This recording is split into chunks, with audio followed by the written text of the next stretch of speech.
5 things to avoid in the speaking paper of your Cambridge English exam. Now these are 5 things that examiners really hate. And actually the first 3 are also valid for the writing paper.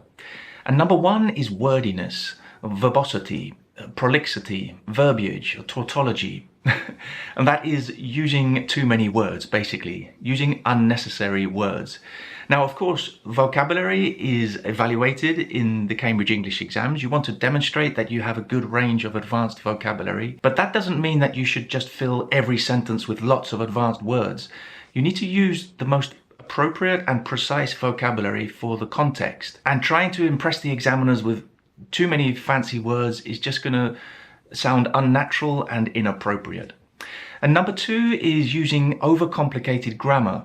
And this is similar to number 1, that of course the grammar is evaluated, but just trying to impress the examiners with lots and lots of really fancy, complicated grammatical structures, it's going to sound really unnatural in the speaking paper, and in the writing paper it will probably make some of your sentences difficult to follow. And number 3 is not answering the question or not completing the task.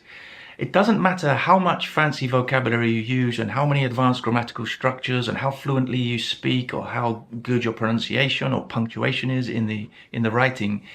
If you don't complete the task, if you don't do what is asked of you, you will be penalized. Make sure you pay attention to the key words in the task. In the speaking, really listen when the examiner, the interlocutor, describes the task and make a mental note of the key words. And in the writing paper, underline the keywords to make sure you're doing everything that is asked of you in the task. And number 4, and this is only for the speaking paper, but it's giving robotic answers. And what I mean by that is not sounding natural and fluent.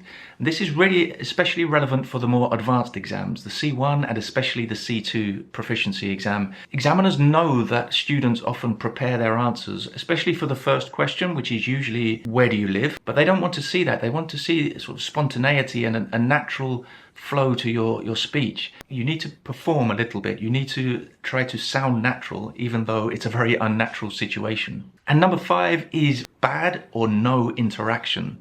The collaborative tasks are really important to demonstrate that you can interact well and naturally with your partner. The examiners can see that you're not really paying attention to your partner, you're not responding to what they're saying, you're not including them, then you're going to be penalized for bad interaction.